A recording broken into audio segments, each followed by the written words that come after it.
Viva Las Vegas. I just had to get that out right at the top. Better wake up and get going. NASCAR Nationwide Series practice will kick us off for this Friday.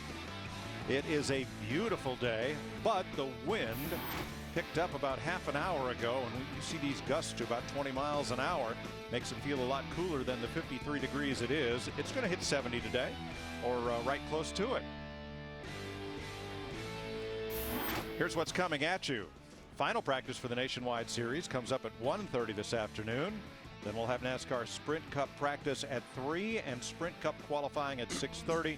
All these are Eastern time, and then trackside at 8:30. So it's a full day of NASCAR on speed. Hi, everybody. I'm Mike Joy, along with Jeff Hammond and Hermie Sadler for this. We'll call it the opening round of practice because it's the first one you'll see.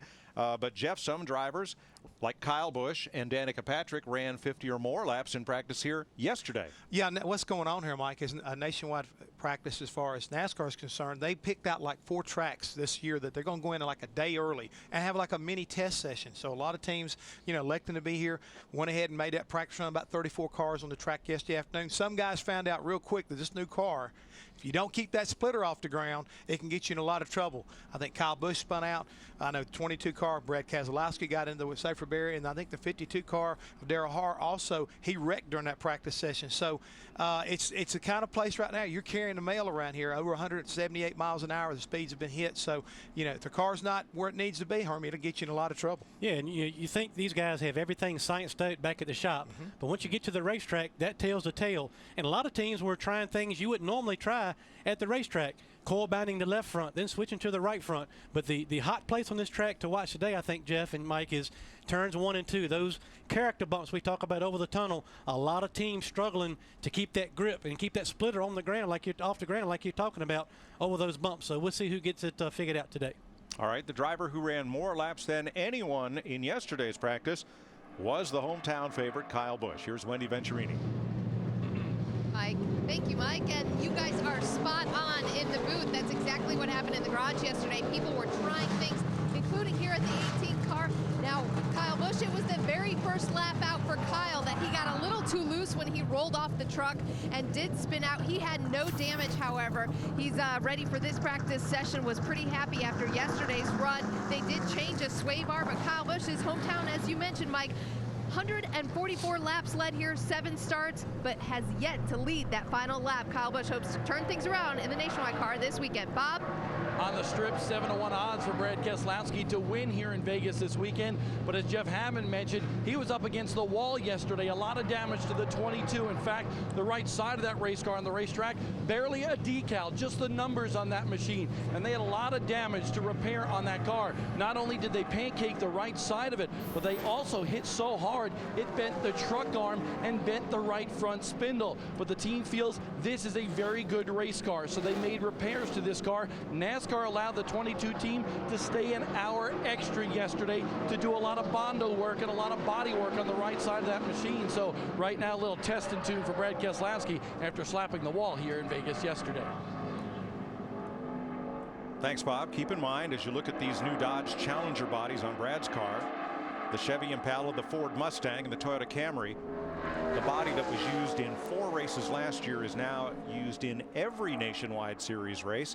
And each time they've run this configuration, the 4 times, there's been a new track record set. So it's quicker aerodynamically than the old body. Yeah, I think they've got it to where it allows you to run quicker through the corners, Mike. Believe it or not, I think the car actually has some pretty good downforce and pretty good grip. And overall, it's really, I think, been a lot of fun for the guys making this transition to this new car. But you come to a place like here at Las Vegas where the summers are so hot. I mean, you're talking about an average day here during the summer, it's 100 degrees. And all of a sudden, you get some cool winters, and this racetrack, I mean, has gotten gray. I mean, and right now we're waiting for this track to rubber up a little bit, get some more grip on it, and it really has presented quite a challenge to these guys, at least in the early going here at Las Vegas. We take a look at Trevor Bayne. He's got signage on the car. Got him a new sponsor. Remember last weekend at Phoenix, the quarter panels were white on that number 16, and now he's got aviators on the quarter panel. Look how this thing is bouncing, Jeff. We talked about the shocks and what it takes to create grip and downforce at this racetrack, but watch the front of the 16 car as it goes down the straight. That thing is bouncing unbelievable, and it doesn't look like much on TV, but from a driver's perspective, you've got to learn to drive through that stuff. But your shot guy's got his work cut out for him at a place like Vegas. And the thing is, Mike, I think we need to point out that unlike the Sprint Cup Series, you're not allowed to basically run on bump stops like they are over there. Here you can coil bind, but you have to do it with your spring. So, you know, being able to get down that spring to keep the car, the attitude right. You know, when we talk about, you know, either coil binding the left front spring, which kind of holds the car up off the racetrack, or the right front, which does the same thing. If you don't get it right, I mean, the car, like, it teeters. It bounces back and forth from right front to left front. So a rough racetrack and the type of configuration that NASCAR allows over here really puts an extra challenge, as Hermie pointed out, on the shot guy, and getting the right sway bar and spring combination, and, you know, really hooked up on these cars to make it work. Yeah, I would fall short of calling this a rough racetrack, because it's not as if it has, dare I say, potholes or like expansion joints on the highway or things like that. It just has this little set of whoops down in turn one, uneven pavement. Again, we talked about because of settling over what is now the tunnel to get into the infield between turns 1 and 2. So there's these little bit of whoops, and yeah, they can just upset the car all to pieces. Yeah, and the bottom line is, if they didn't have to run this much shock on these cars, and as Jeff's talking about coil bound the springs, you never would see it. Right. But because you have to run these aggressive packages to get that attitude of the car and keep it on the ground, it's much more noticeable to the fans and to the driver. Well, you don't have to do that. I was going to say, Mike, not unless you want to run fast. You don't have to go fast exactly either. Right. That's the key thing, folks, is that the guys are smart enough. They can make these things ride and drive like a Cadillac, but it wouldn't go as fast. I mean, if you wanted to go and run like a Ferrari, you got to make it ride like a Ferrari, and that usually means a stiff suspension and everything that goes along with it. And you make the front end stay on the ground as close as you can, and all the little packages and tricks you can throw at it. But it just looks, it's challenging inside the car. This is where the crew chief tells the driver, you say it's bouncing, it's this and it's that. Yes, but it's fast. Keep driving it. I mean, that's what it boils down to at a high-speed momentum racetrack like this. Yeah, I'm sure if I told you that, you look at me and say, yes, sir, whatever you say, sir. Right. Stopwatch says. You tell me to get in there with you and go take a ride with you, see what you think about it, big boy. I guess a lot of teams got a lot of their practice yesterday, because 7 minutes into this session, only 12 cars have been on track so far. Trevor Bayne is the quickest.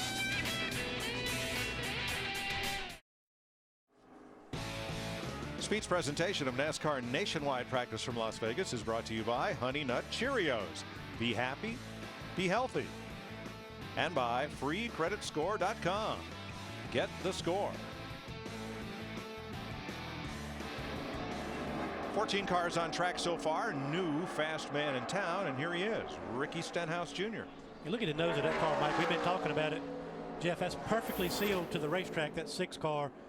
Come off turn 4 here, and watch on this front straightaway. They've got that car right on the ground just like you want it, bouncing just a little bit, and that thing's got a good attitude, and he's at the top of the speed chart. 2 forwards right now up top, Jeff. And the thing is, right now, it really looks like they got that package working where you see the tires moving, but the car's not jumping around front to rear.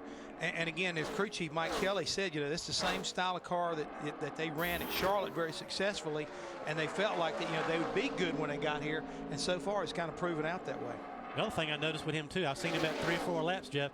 He is not right on the bottom of the racetrack. He's moving up a car length and a half, taking advantage, maybe missing some of those bumps in the corner, but getting that extra momentum off the corners and getting that straightaway speed. Well, we got the progressive banking, so why not go up off the bottom a little bit, pick up a little more banking, maybe get away from those rumble strips that have developed down on the bottom, and again, just take advantage of keeping the car and its attitude where you want it. Stenhouse has run 8 laps in this session. Here is Danica Patrick coming in after a 5-lap run. Now she's 14th on the board, 31.80. That's a second and a half off of Stenhouse. She had a good practice yesterday, though, Mike. The thing with her, which is smart, is she doesn't go out in the first couple laps and put up that big number, but you see through the course of a practice session, she gets faster and faster and faster. And it's a combination of working on the car and a combination of her doing what the car will allow her to do. And if she can continue to do that tomorrow for a 300-mile race, she's got a good chance to get a good finish. Well, let's look at what she's done the first 2 races. She's finished. Yep. Right. And last year she was having trouble, getting to see the checkered flag. And I think, again, everybody's wondered, what is she going to do this year? Well, she's been faster.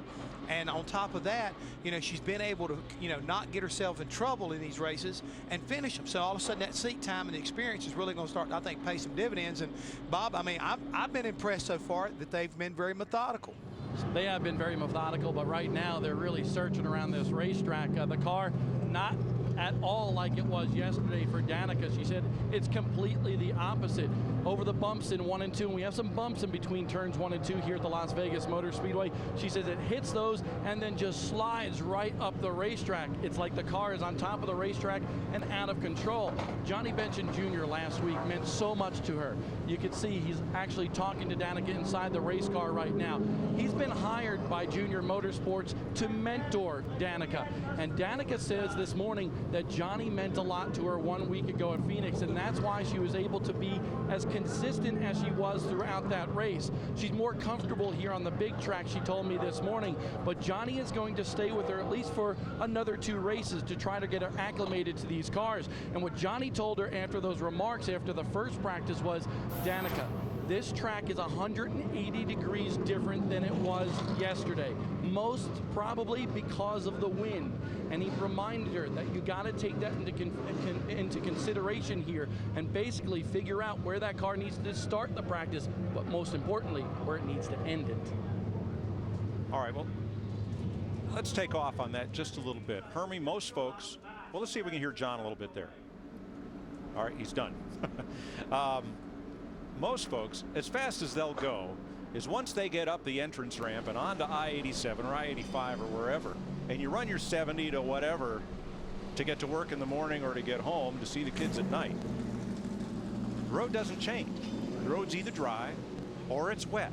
You don't have changing road characteristics in the places that our viewers drive. So explain to me how this track can be so different today from what it was yesterday. Well, Bob mentioned one thing about the wind. I mean, that can be a big player, especially for somebody with not a lot of experience. They see that wind and she's thinking the car's pushing, sliding up the racetrack. The wind could be affecting that. Another thing is a lot more rubber on this racetrack today than it was yesterday. First time out for these cars all day yesterday, and temperature sensitive. All these racetracks, and Jeff mentioned the hot summers, they changed the grip level of the racetrack and the character of the racetrack. So temperature, rubber, wind, and those variables don't sound like a whole lot, but when you're inside that race car, when hundreds and thousands of a second mean a difference, it can be a big deal. It can be. And again, we take a look at the banking in the corners at 20 degrees, down the straightaway 9 degrees. But when they were showing the flags, Mike, the one maybe negative about this race car, it's got such a big greenhouse. When I talk about the greenhouse, I'm talking about the area where the driver sits, and the height of the roof on these cars is bigger than what we had in years past. So it's like when you get a big truck go past you, or you pass a big truck and that wind kind of buffets you around on the interstate, you're all going the same direction. You can imagine if you're turning off, all of a sudden you hit a crosswind, on the front end of that car or the roof, and it just wiggles the car around, and that makes it feel unstable. And when it's unstable, you don't want to put the throttle down. So all these things are very much, they've got to be taken in consideration today from what we saw yesterday. Elliott Sadler now 4th quickest in the tapout.com Chevrolet. Back to that in a minute. First to Wendy. Elliott Sadler right now is bouncing through the turns. That's what he feels in his race car. They're going to open up the shocks to help him get through the bumps, but that has been the latest report from Elliott Sadler on these first few laps in this practice session. All right, boys, what's tapout.com? Well, it's a new apparel company that into the UFC realm of things, and they had a big party here last night over at the Venetian, and we got to go meet those people, and I know they're excited to be involved with Kevin Harvick Incorporated, and Elliott is really excited to have these guys on board, and we're glad to have them in NASCAR. And Elliott's car is much better today. I talked to him yesterday about these bumps and the challenge of getting the car to ride the bumps and not lose speed, and they were about 15th yesterday and up in the top 5 today. So it looks like Ernie Cope has made some good changes, Jeff. Made some good changes there. Again, I talked to Elliott also, but the question I got for you about Elliott as we watch the 66 of Stephen Wallace out there, making laps around Las Vegas, is that, you know, where Elliott finds himself right now on the points. Does he feel like that he's got, you know, is he feeling the pressure already? Because there's a lot of guys that I've talked to that have had problems in the first couple races are getting a little bit anxious because of this new structure of the points and how they're going to be able to kind of, you know, recover and get their way back up in the points. Well, I think for everybody it's different. You know, for Elliott in particular, he feels so much pressure because everybody's saying he's one of the favorites with the new declaring for points, and he's going to be one of the guys to look at. But he had a crash at Daytona, and they had a fueling problem at Phoenix last week. They couldn't get fuel in the car, so he had to make repeated pit stops to get fuel put in the car. So he's not half the start he wanted, but I think they know they got a good team and he can get the job done. Plenty of racing left to go. You know, anybody who's too worried about counting points in February probably doesn't think they have much for September or October. I wouldn't worry about it.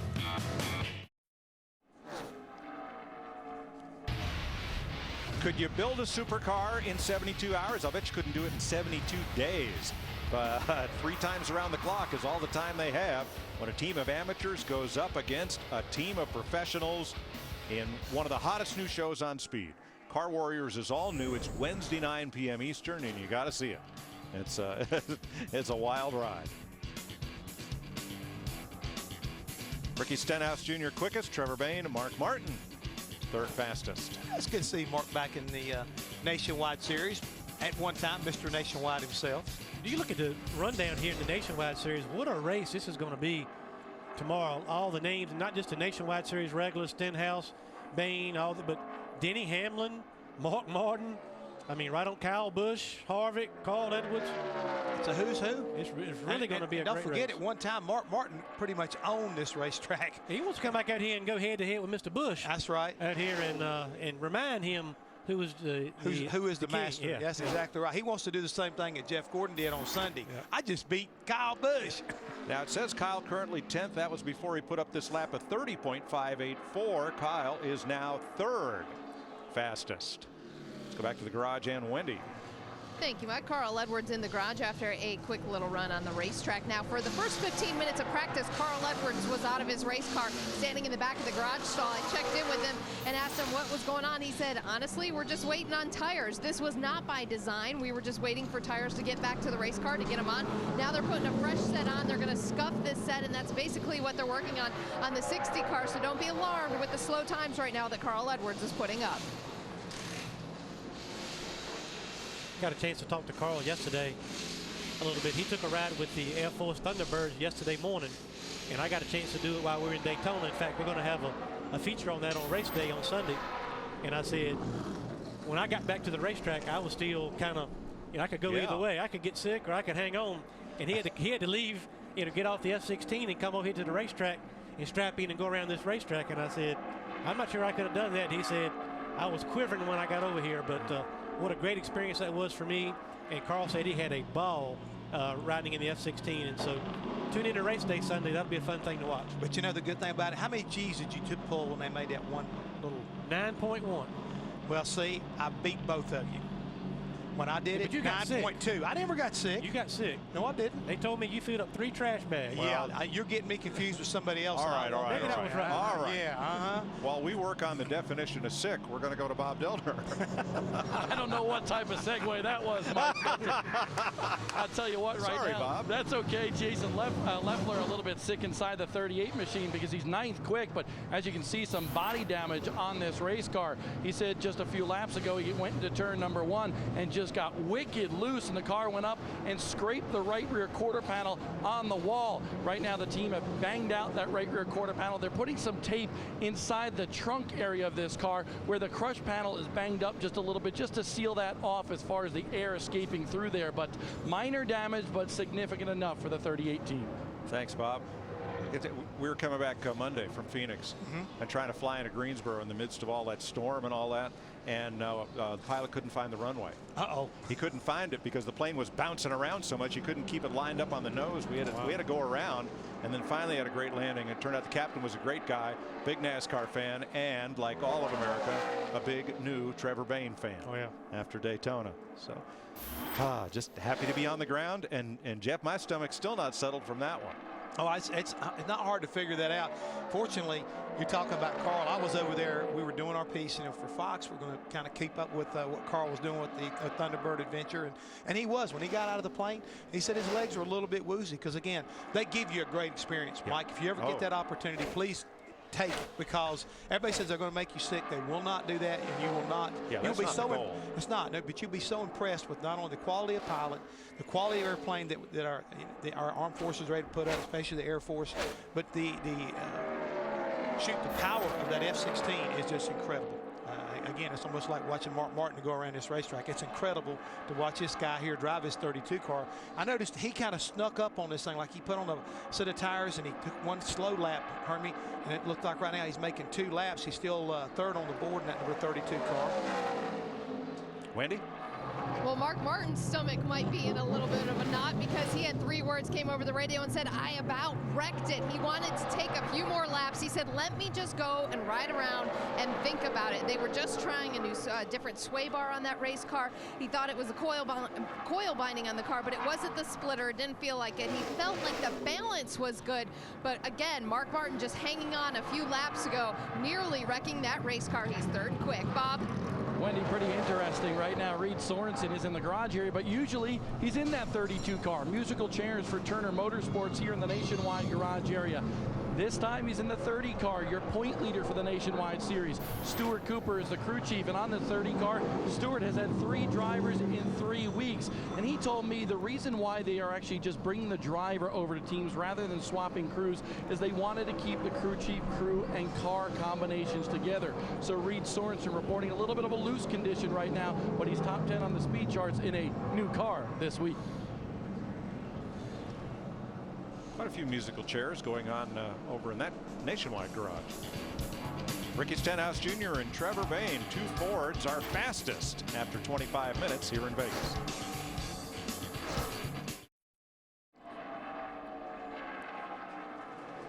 Tomorrow, the Rolex Sports Car Series thunders into South Florida.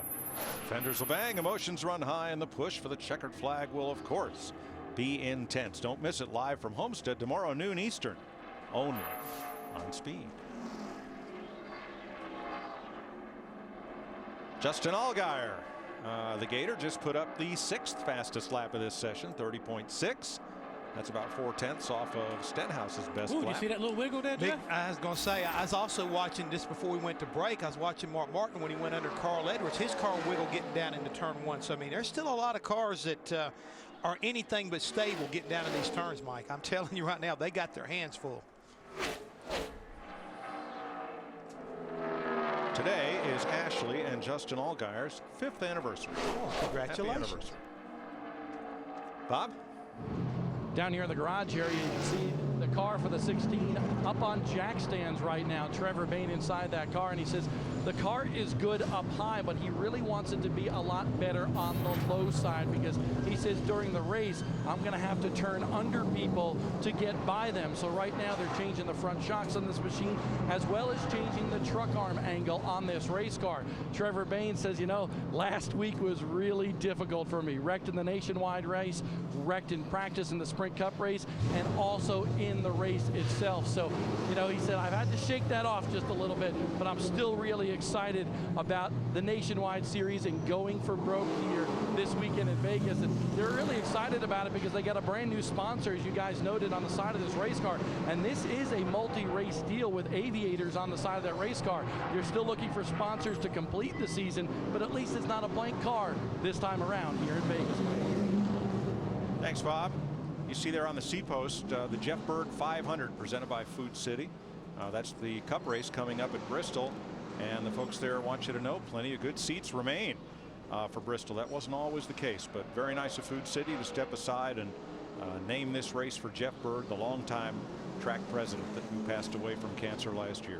Well, you know, Jeff Bird has meant so much to us as far as the sport overall. When he used to work for RJR and then went to Bristol and, you know, really did a great job. But we're really going to miss him. And like you're saying, you know, I just want to say thank you to Food City for recognizing his contribution to the sport and allowing that to happen. And again, if you don't have a ticket to Bristol, you need to get you one to come on up there, because I promise you it's going to be a sight to behold. And here in a couple of weeks when we get back up there, Thunder Valley will be ripping and roaring, and we'll be racing our tails off up there. Yep, 2 weeks from Sunday. Hey, that was really some impressive, Bob Dylan talking about Trevor Bayne saying, hey, my car is fast in the middle of the racetrack, but I know when the race is going on tomorrow, I may have to go down to the bottom to pass some of these guys. A lot of times, young drivers and rookie drivers get so caught up in where I need to go to run fast by myself, and they don't always think about what's going on when there's 42 other guys on the racetrack. So that's quite wise by Trevor Bayne to understand that I might not be able to stay right here for 300 miles if I want to win this race, knowing he still needs to work on his car. True. Jason Leffler in the 38, 12th quickest. Kevin Harvick has just moved into the top 5. And Denny Hamlin, 7th fastest. I'm so used to seeing the green machine, but I like this paint job that they've debuted this year. This right, is pretty bright. Yeah, it's a nice change. It really is a nice change. Like again, we're so used to seeing the green and black instead of that color, but you also are used to seeing the youngster Joey Logano behind that number 20.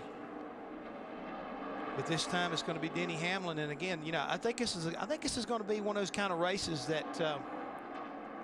You can't pick a winner. I mean, really, I think it's going to be very, very difficult because there's so many good drivers and out here with so many good teams. It's going to be exciting to see who winds up, knocking Kyle Busch off. If a guy like Eric Almirola, he's been getting better each and every week, working over there with Junior Motorsports and his new ride for this year. This is a big race for the Nationwide Series.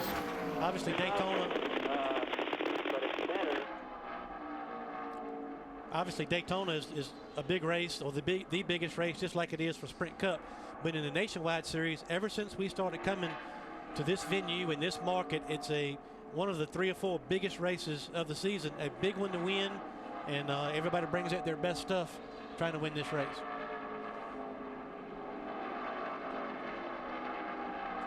Ricky Stenhouse in the As Seen on TV Easy Feet Ford. Bob? Right now working on the bumps in 1 and 2. I spoke to Ricky Stenhouse Jr. really fast yesterday, but before he got in the race car here, and he said yesterday that was the only problematic place for them, over in 1 and 2, over those bumps, and it still is. He just radioed into his crew and said, you know what, I need to take a couple more laps and try something a little bit different with how I arc the car to get it through the bumps a little bit better. So that's what Ricky Stenhouse Jr. is working on right now in that race car with that new sponsor on the side of it. Now, don't think about the Ricky Stenhouse we saw at the start of last season. This stat may surprise you folks at home, as it surprised me when Jimmy Hicks handed it across. Stenhouse's finish in the last 4 races are the best streak of all drivers in this series. Top 10 in all of his last 4 races. Big turnaround from a year ago. When he started out the season, he was wrecking and doing everything you could do wrong behind the wheel of this number 6 car. And on top of the fact, Jack Roush basically bitched him to say, hey, you need to try to get a grip on yourself. And when he came back, the team believed in him. Mike Kelly believed in him, and he made a huge change. And he made a challenge right there at the last part of the year. Like you said, Mike, showed how consistent he could be, wound up being Rookie of the Year. And there's a lot of people thinking right now he is just on the verge of getting to victory lane. He failed to finish 5 of his first 12 races last year, but was running at the finish in the last 20. So you're right, it's a great turnaround. Speaking of turnarounds, one Adam 12. This is just such a wonderful story, and it could only happen to the driver who's with Wendy.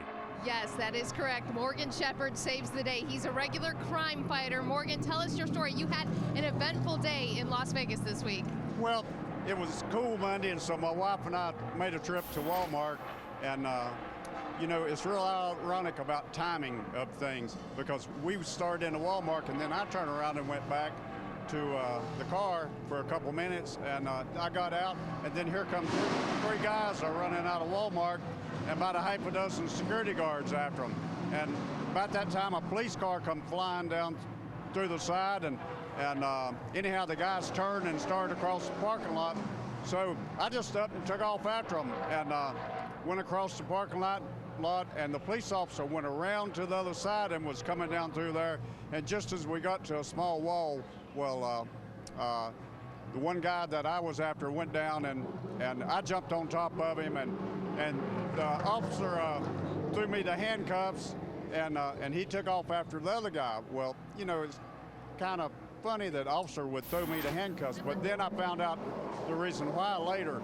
He thought I was an undercover officer because I had on a khaki shirt and a camouflage shirt and a vest on, and so, you know, and we got all these military around here, so I kind of look like the military people. So anyhow, I caught the handcuffs, cuffed the guy, and so the officer came back, and he said, "Can you hold him a little longer?" And I said, "Yeah, I got him. He's handcuffed." And so he went and made a call or something. He come back out, and meanwhile, the security people was all out there giving me the thumbs up for catching the guy. And so anyway, the officer come over and said thanks, and I said, "It's pretty bad when a 69-year-old guy can run down a teenager." And so I went into Walmart and did my shopping and went on. Oh, that's a great story, and good thing, Mike Joy. It's good to see Morgan here in the race car, racing with Jesus on the weekend, fighting crime on the weekdays.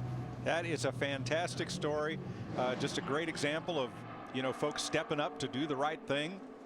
I don't want to be that young fella having to tell my friends I got run down by a guy who is nearly 70. That's right. But they said when the fellow was sitting there handcuffed, Morgan quoted some Bible verse to him and lectured him on "Thou shalt not steal." Wow.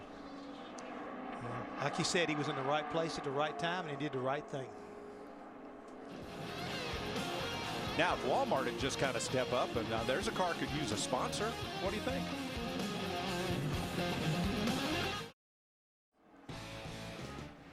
Sunday, the biggest pre-race show in NASCAR fires up in Vegas. Jimmy Johnson, Kurt Busch, and Tony Stewart live.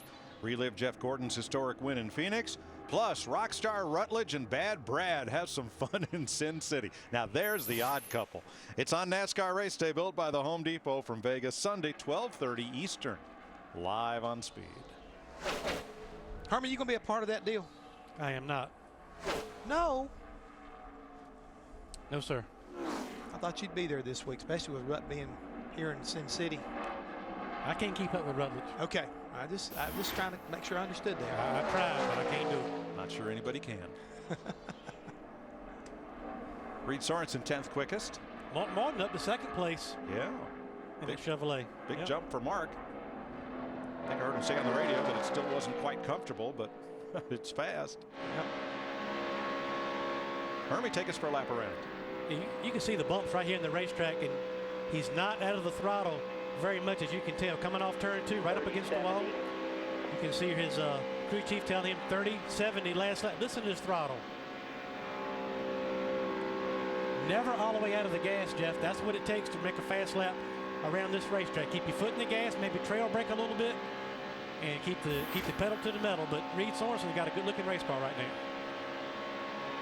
And that was his fastest lap. The one we just rode on was his fastest lap of this section. Had to throttle out of that just a little bit more through those bumps. 9th quickest lap of the day. Made it badass at 3:04. 1 and 2 just still don't feel very good. It's like that hurt the front like the last change did, but it made it really good 3 and 4. Reed Sorensen. Here's Bob. Here in the garage area, Kevin Harvick's car up on the scale pads right now. He's 8th quick, but Kevin says the car is not consistent, and we're hearing a lot of this, guys, in the garage area, especially with those bumps in 1 and 2. Either the car is sucked to the ground so much that it hits the splitter and bounces all over the place. So they try to raise it up a little bit, but when they raise it up a little bit, it's all floaty and dancy over the bumps. So right now they're working on the left front of this race car to try to go in between some of the adjustments that they've made, but right now that's the struggle for Kevin Harvick and so many cars and drivers here in the garage area. Bob was standing right there. You know, you see Kevin, he's looking at the timing charts, but that's his crew chief there with a little, I guess you might say, clipboard in his hand. That's David Hyder, the crew chief on this car. And he's trying to figure out, you know, what adjustments need to be made to try to get this car into the racetrack so that you can get Kevin confident in it. I mean, I talked to Kevin briefly at the start of the test session on Thursday, and he said, Jeff, you just would not believe how much this racetrack has given up grip since the last time we were here. So they're really trying to work on that stuff to make it to where he's got confidence to drive it off in there. Because as Hermie's already pointed out, you're barely out of the throttle. Now, I think that device in David's hand gave the readings of the 4 individual scales on the car. Used to have wires all over the place. Now that transmits electronically to something that kind of looks like your iPad. You're exactly right, Mike. You're talking about that. You're exactly right. That was the scale pad indicator so they could figure out where the weights were on the car and make an adjustment on it. You see Kevin putting the Hans device and the helmet back on, getting ready to get back inside that 33 car to get back out there and make a few more laps. And we just saw it. Here's Rick Corelli right here. He also works for Kevin Hoffing Incorporated. He just brought a spring insert and gave it to David Hyder. So it tells me they're still finding or searching for that right combination to coil bind that spring exactly right to get it right, but not overbind that corner. So we'll see if they make a change with that. And we've heard so many drivers, including Reed Sorensen, even though he ran the fastest lap of his practice session for him, he said the front is still not like he needs it down in 1 and 2. And Hermie, you pointed it out during our opening comments. 1 and 2 is going to be the trouble corner this weekend for everybody. We're going to see probably more issues and more cars bouncing off the wall on that end of the racetrack than any other part. Ricky Stenhouse, Mark Martin, Kyle Busch, a Ford, a Chevy, and a Toyota atop the chart.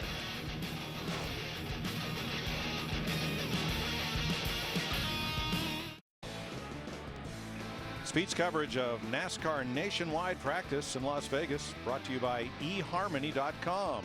eHarmony, love begins here. There's some horsepower for you. No coil bind, no bump stops.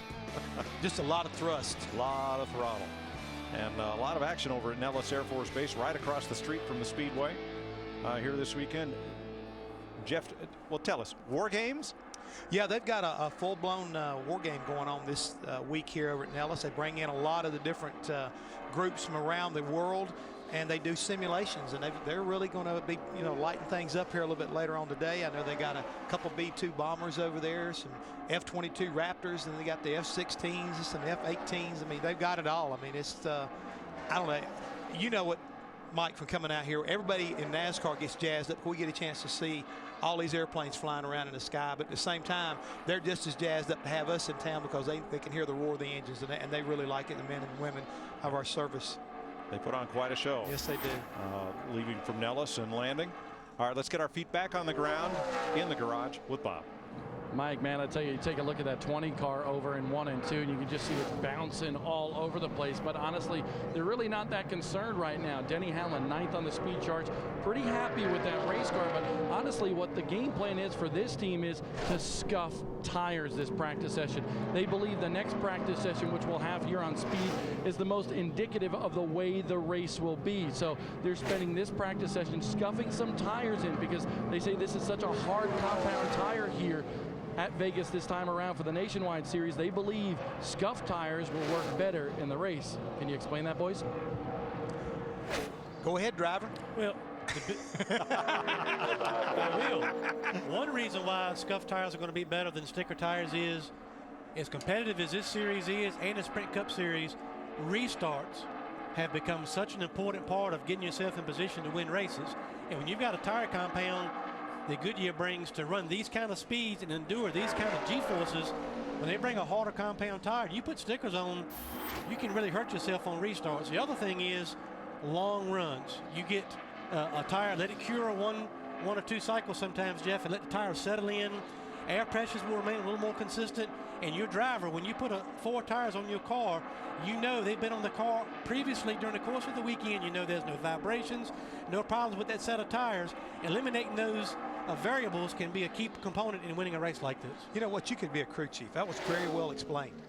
And I mean, really, I'm not making fun of the fact that what you're talking about is giving that confidence not only to the driver that, these things have got kind of like the wobble out of them. You kind of like you stabilize them. Now the guys can go back and make sure that they're doing what they need to do. And the other thing about this racetrack, Mike, see a little bobble right there with Kyle Busch as he gets down in the corner there in 1 and 2, is that I've noticed that we're starting to see the groove start to develop. Between the test session early on yesterday, this racetrack was a light gray. Now we're starting to see that black band as it come off through 3 and 4, off through the front straightaway here. You can see where the groove is starting to kind of come in. The track is actually taking rubbers. We'll take a look at what he's been doing in 2011, guys. He's been pretty impressive when it comes to putting up the wins. And the one thing people have said about Kyle as why he's not been a factor in the chase is he's not been able to seal the deal and be there at the finish. Well, you look at that graphic, I think he's got that sorted out. Not to mention he's got the point lead in the Cup Series.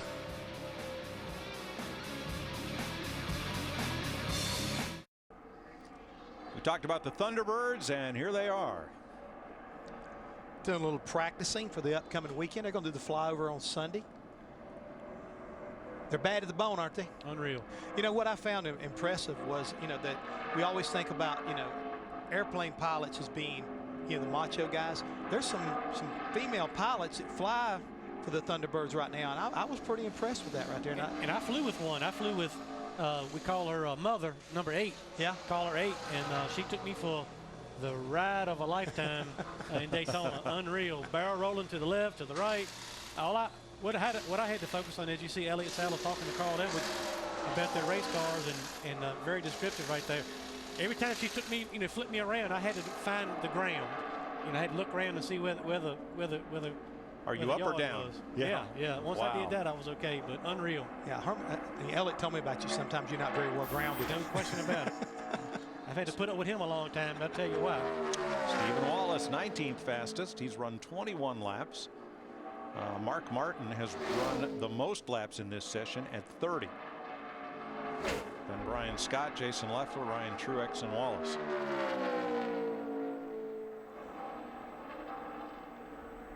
We got about 25 minutes left in this practice session. First one of the, you might say, the official practice for First the of two. nationwide series. 31:05. And we talking about Carl Edwards. We just saw him talking to Elliott Sadler. Wendy was talking earlier about they were just scuffing tires in the garage and don't worry about his speed. Whoa. That 66 kind of took off to the outside wall right there just a little bit. But after Carl scuffed them tires, he's P2 now, Jeff, 30.29, so he's up to speed. And here's Brian Scott. And he is 11th fastest, matching his car number.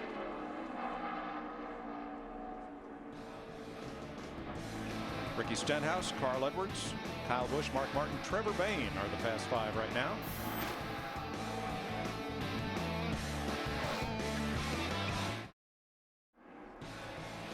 It's race time at Walmart. From official gear to snacks for race day, you'll find everything you need. Gear up, stock up, save. Let's go to a couple smiling faces. Pop with Carl. Well, thank you very much. That's a better segue than before, Mike Joy. But Carl Edwards is smiling a little bit down here because your second quick, kind of just an easy practice session for you, huh? We did. We started out with no practice because we didn't have any tires. So then we steadily went to scuffing some tires, which Mike Beams got me a little scared. Right? We put pretty long scuffs on these things. We don't really know. I don't know if that's going to be too much or not enough. So then we went out and ran a pretty fast lap. So we got Roush Clean Tech on board, which is pretty cool. They can convert F-Series and E-Series fleet vehicles to propane. Don't lose any horsepower, and it's kind of Jack's baby, and it's cool to run that on this Mustang this week. But Stenhouse is fast, Bain's fast. I think there's going to be a lot of fast Fords. Everybody talking about those bumps, Carl. What are those bumps like for you as a driver over there in 1 and 2? I hate to admit it, but I was a little, I didn't expect it, and I was a little desensitized because, you know, we went to Daytona, and it was so smooth. And then Phoenix, you know, you don't really think about bumps there. We came here and I said, Mike, there's something wrong here, man. This thing is bouncing all over. Then we went and ran the second run. And I realized, hey, the place has just got a little more character, which I really like. I think it's cool to have some bumps to drive around. The track's aged really well. It's going to be a heck of a race. I tell you what, usually we're talking about Carl being clean and green with Scott's, now clean and white with Roush Propane. Nice plug. No, his race car is not fueled with propane. It uses Sunoco just like everybody else's. Danica Patrick out for her 4th run. She's run 19 laps, a best of 31:40. So still searching for speed here. You know what I liked about Carl's comments is that the fact that the driver said the track has character. That's a great public relations kind of line. Yeah, it really is. No, it's I get it. I could just hear the driver getting out and telling me as a crew chief, Jeff, the car's got character going down into turn 1, and it's giving me a little bit of a fit. Well, that's like as actors age. You don't say they have wrinkles. You say their face has gained character. Oh yeah. A lot of fans don't realize most of the drivers like when a racetrack develops that character because it gives 31:09.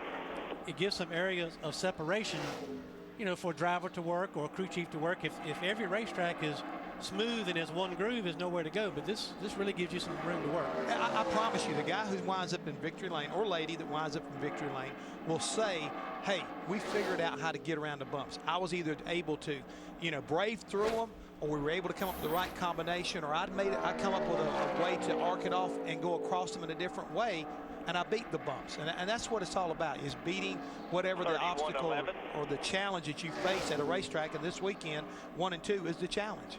Now, Danica Patrick is running right on top of her best lap of the day, within a tenth or so. Which really means she's making progress. I mean, yes. It's warmer, more laps on the tires. The track is losing grip, and she's, back-to-back in these laps and able to back them up. So she's definitely making some progress.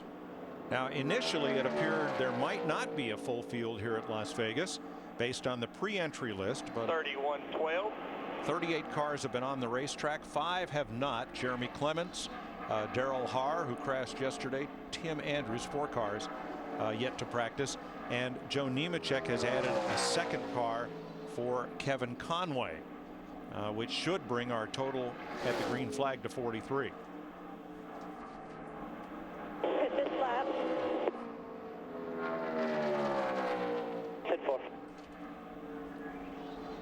Now, this watching that 7 car going around the racetrack, Hermie, not only is she hitting her marks, but they look like they're handling those bumps better than they were earlier. Still a little bit too active in the rear when I get on the throttle. Just a little bit, just not enough there when I get on the power. It just gets a little loose. Got the 18 car, middle of the corner back there. You go, just nice and low here. What she's saying basically is she wants more grip, more side force in the middle of the corner, so that security blanket, so when she goes all the way back to the throttle, right now you got to get the back of these cars up and get the front down, Jeff, and she needs a little bit more stability, so when she gets through that corner, she knows the back end's underrun, so she doesn't have to end up like that. Yeah, that's one of the cars that during the test session on Thursday, the 52 of Daryl Haar, that I think found the bumps and got away from him. And again, you see how much damage it created there. It pretty much destroyed that 52 car. Now, they've not been out today. Not sure if they have a backup and whether they would be able to start. And here is Jeremy Clements making his first laps of the day. He blew an engine in practice yesterday, Mike, and lost a lot of practice time he needed yesterday, but they have got a new engine in. He's back on the racetrack. Wednesday on Speed, Car Science breaks down the science of a stunt and show how they stage a Hollywood mega crash. Turn off the traction control and hit the gas. All new Car Science, Wednesday, 10 p.m. Eastern on Speed.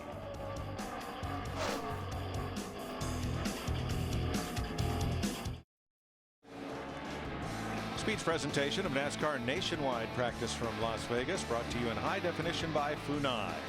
Funai, fun and innovative. Experience more at FunaiAmerica.com.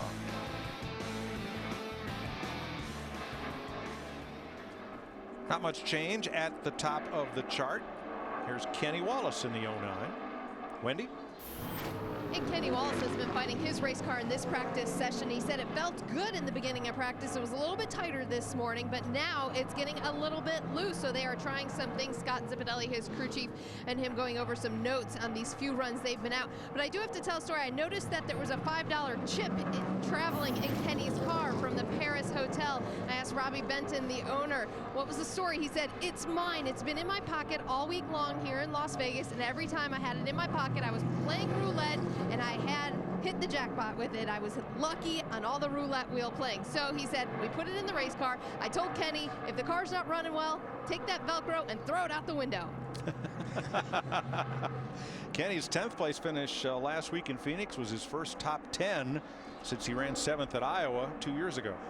You know, the thing about that combination of Robbie Benton and Kenny Wallace, I mean, I think it's really going to be something worth watching this year, because I think Kenny's got a lot of confidence in this 09 team and all the guys that are there, and Robbie's got a ton of confidence in the veteran as far as Kenny's concerned. And I think the cool thing about this new car that needs to be pointed out, that is the same car that he finished 10th with at Phoenix. They brought it here, they pulled the decals off of it, they rewrapped it in Federated Auto Part colors, and, you know, changed all the suspension around and put fresh engine in it, and they're here to compete. So, you know, one of the big benefits, you come from Phoenix to a 1.5-mile racetrack, and you can still be competitive with that race car. Yeah. Donnie Neuenberger in the Eagle Convenience number 81. He's 34th quickest. He's run 10 laps. He's out for his 3rd run of this session. And guys, we got quite a few race cars on the racetrack here late in this practice session. I see our fastest car, Ricky Stenhouse, is still on the racetrack. And guys, while we were not really paying attention, Carl Edwards has now jumped ahead of his teammate and laid down the fastest lap here in this practice session. We were all paying close attention. Just didn't fit the storyline of the moment. Okay. We were getting you there, Jeff. That's my story. Hey, how about Brian Scott just jumped up into the top 5? That's right. Business is picking up. Watching Reed Sorensen, who's 11th.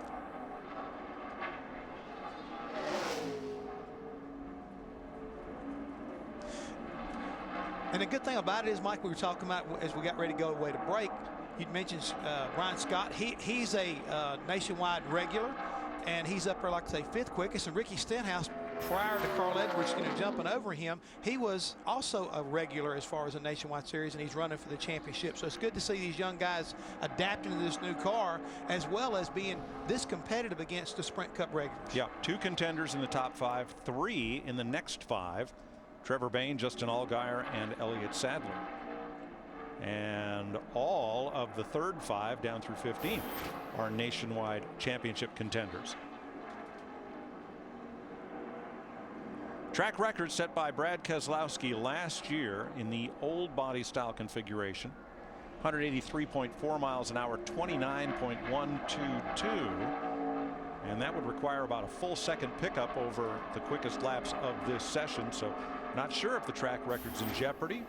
We'll have to wait and find that out tomorrow.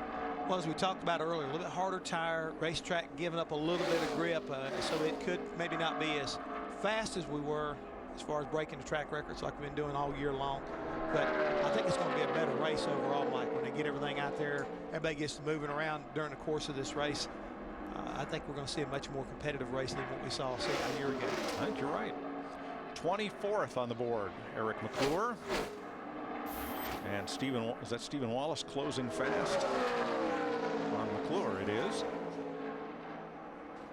Stephen now 20th quickest. Couple of nationwide regulars. Mike, we were talking about female airplane pilots. How about female race car drivers? Another one in the field here along with Danica Patrick, Jennifer Jo Cobb. Got her first start last weekend at Phoenix. She is 30th on the speed chart.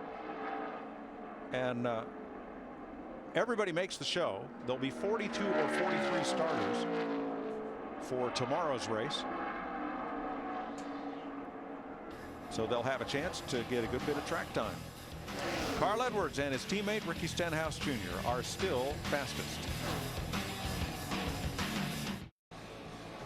Get more NASCAR news right from the track at speed.com. Extensive coverage with video highlights, in-depth stats, expert analysis, driver blogs, and photos. Get more at speed.com, the NASCAR section, or search keyword NASCAR. Bob? Well, Mike Joy, a big welcome back to this guy to the Nationwide Series. Mr. Nationwide, sometimes we call him, Mark Martin in the 32 car over here. We've been chatting about this practice session, what you're learning, and after all these years in wisdom and experience, what are you learning out here today? I need to race now. You know, the car's pretty good. Got a few little issues that I don't know that we can work out here this weekend. And the car's good enough that I'd like to see it, race it, and really get the lay of the land. So first time working with a Dollar General crew, and car's pretty good, and it's really gone well. These guys are awesome. It's a great team, and I can't wait to get racing. I'd like to see you smiling. How excited are you to run this nationwide race here? Well, I want to race it. This is a fun place. I got a pretty good car. It's pretty good. Good luck, Mark. The plan up for Mark Martin in the next practice session, by the way, guys, to run one run and then park it to go concentrate on his Cup car. Well, when Mark Martin says the car is pretty good, by most other driver standards, it's great. Yep. Kyle Busch, Kevin Harvick. And go out and run some laps here. Kyle is third right now, 33.47. About 2/10 off the fastest lap. It's right in the ballpark. While Harvick is about half a second back. 4.5 tenths, really.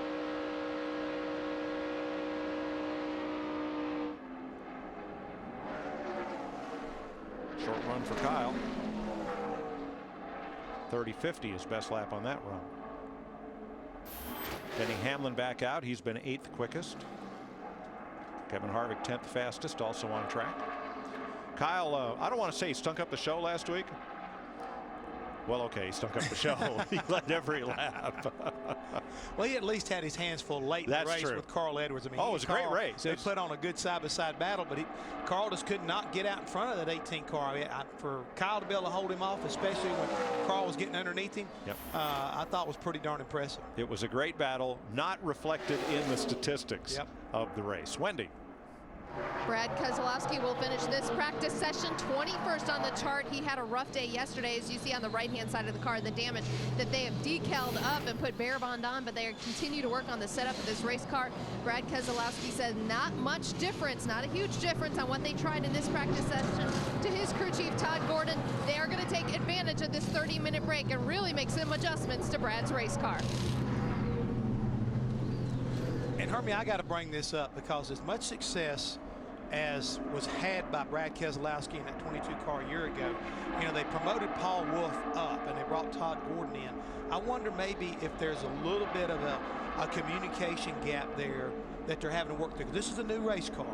And, you know, so that a lot of the setups that were, you know, working last year, you know, will not be applicable to the 22 car like they were a year ago.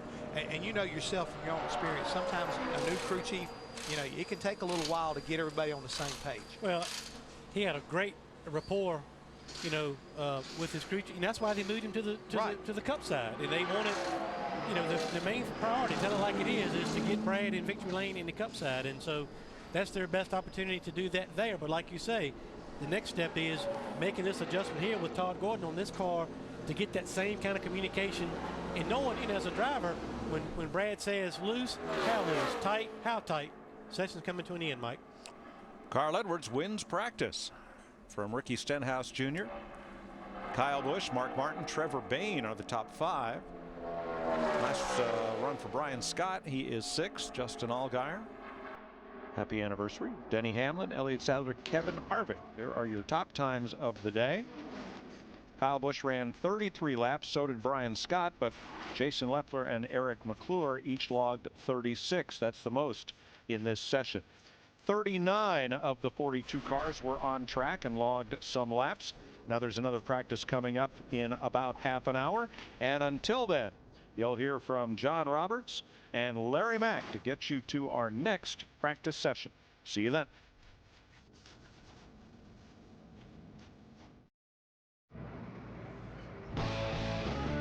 Welcome back, everyone, to NASCAR Nationwide Series practice here at the Las Vegas Motor Speedway. Business is picking up in the garage area among NASCAR's 2 top series, but also here in the Neon Garage. Clearly, one of the coolest places in all of NASCAR to hang out in between races and practices. You can see your favorite drivers and crews working on their cars right through the glass, and also you'll never be surprised at who you run into here in the Neon Garage. We just ran into Elvis Presley a moment ago.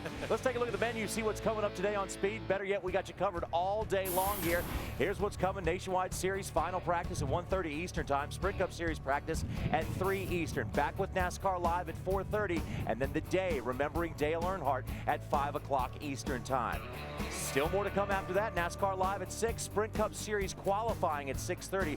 Trackside presented by Walmart features Harry Gant and Kurt Busch. Won't want to miss that. And then Speed Center will have the entire world of motorsports for you at 9:30 Eastern time.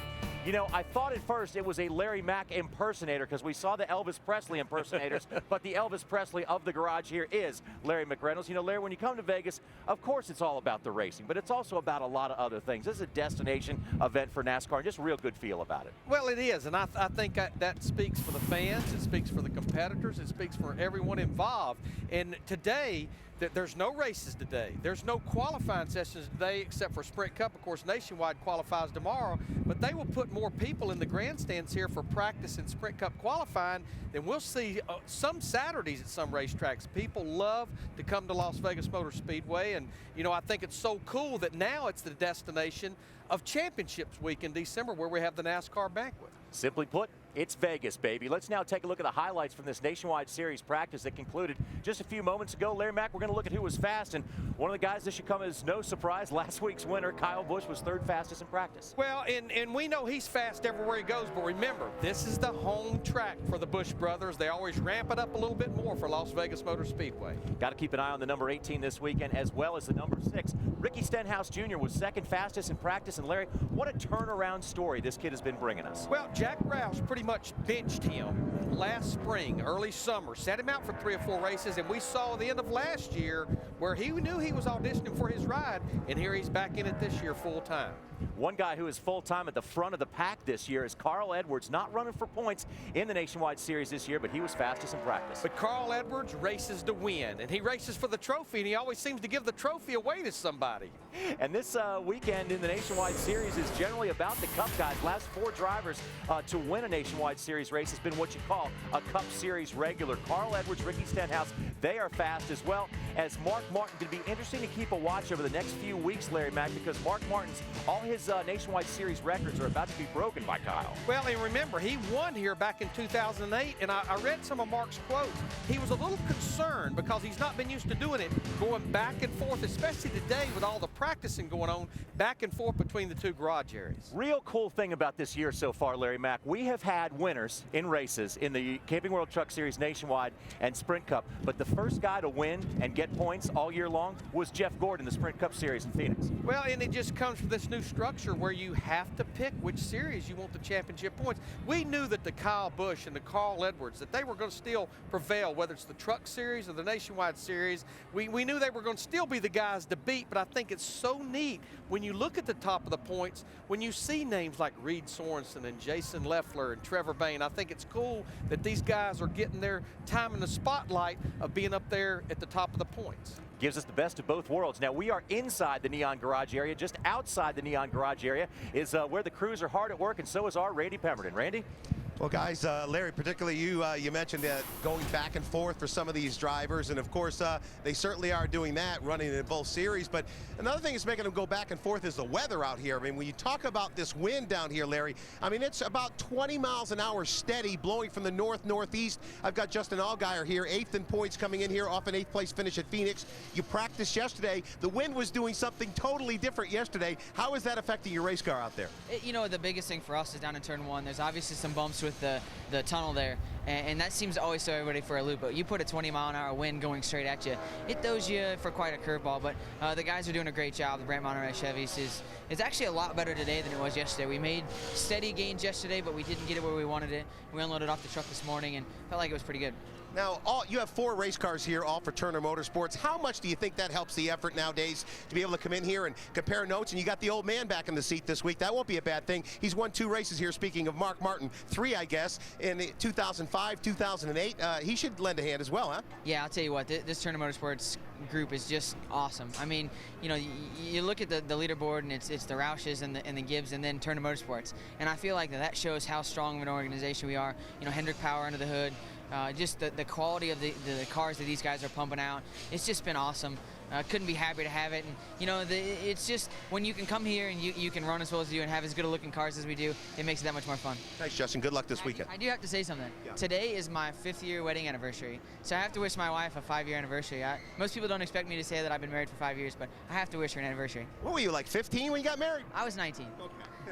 Thanks a lot, Justin. Larry, you know, you mentioned these Turner Motorsports guys when you talk about Reed Sorensen, Leffler, and also Justin Allgaier. All these guys are going to be a threat to win this championship.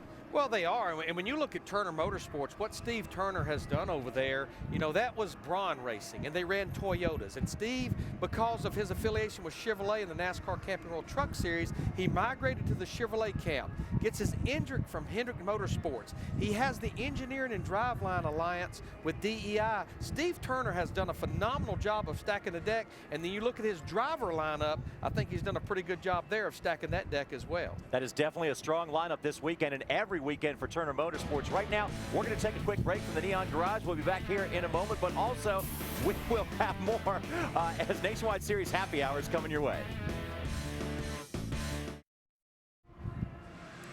Sunday, the biggest pre-race show in NASCAR fires up in Las Vegas. Jimmy Johnson, Kurt Busch, and Tony Stewart join us live. We will relive Jeff Gordon's historic win in Phoenix. Plus, Rutledge and Brad Keselowski have some fun in Sin City. But here's my question. When do Rutledge and Brad Keselowski not have fun? They don't have to be in Vegas, but they'll have extra fun in Vegas. NASCAR Race Day from Las Vegas, Sunday at 12:30 Eastern, live on Speed. The bottom of the hour here, we're going to have Nationwide Series Happy Hour for you. And Larry Mack, it's usually good to be fast in NASCAR. We always want to be fast. But in this situation, there might be a fine line here because we don't want to be too fast because of the new qualifying procedure. Well, and it's what I love about it, because if you look at Sprint Cup practice in qualifying, with qualifying starting roughly about 3 o'clock local time, you want to go late, so you want to be fastest in practice because the track's going to cool down. It's the complete reversal for the Nationwide Series. Remember, they're going to take the fastest, the slowest to the fastest from these two combined practices today, and that's the order they'll go out in qualifying. Qualifying is at 9 o'clock in the morning, so you want to go out early. How do you do that? You run slow in practice, which I don't know that Carl Edwards and Kyle Busch know a whole lot about doing that. They can't go slow. It's not in their makeup. It's not in their DNA. But you know what? One of the greatest things about this weekend's coming up here, the weatherman is promising us beautiful weather. And like it always is in the desert, it's very cool in the morning. Like you say, overnight's going to be cool, but the race time temperatures are going to be beautiful. For both races, it's going to be beautiful, but it's going to be hot. This place does not have a lot of grip. It's going to get slick.